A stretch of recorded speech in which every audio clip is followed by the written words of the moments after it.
So the U.S. government is upstairs continuing to bang nonstop on the walls to my home. As I'm leaving, they had the Council's DeKalb County Police Department relatives run out and open their garage so they can watch me, monitor me like they be doing for the United States government. And I continue to send Congress, the DOJ, law enforcement, GBI emails. Now, GBI already told me to cease and desist sending them emails and that what they're doing is not illegal. So as you can see, they're continuing to double down.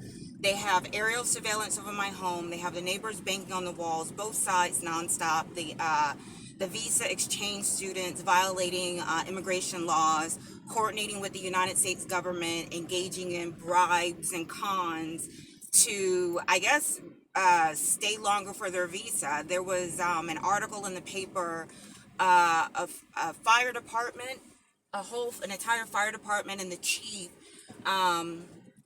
was subpoenaed or something like that because they were using immigrants, having them lie and said that a crime was committed so they can stay in the country. They were coordinating this with an attorney. Now, that sounds like sort of what the U.S. government is doing next door. Now, this chief or police officer only would have got that idea from the United States government. So the United States government was already doing it.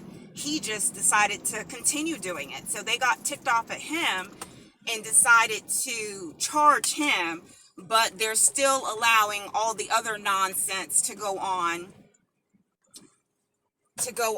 inside of my home nonstop that they're paying the neighbors to do. That they're coordinating with the neighbors to do. The government is coordinating with them to bang 24/7 on the walls to my home and then file fraudulent police reports, swat my home with police. If I call the police to report them, police will return swatting my home with 3 or 4 police officers, ticked off because I called the cops to make a complaint. That's what the United States government has the neighbors doing. So the HOA, of course, they were a former judge, so they're coordinating with the Wells Fargo because they fraudulently just stole my home, with the DeKalb County Tax Authority that's manipulating tax prices for the gang stalkers, the stalking and harassing me. All this has been coordinating with the United States government. They're doing this.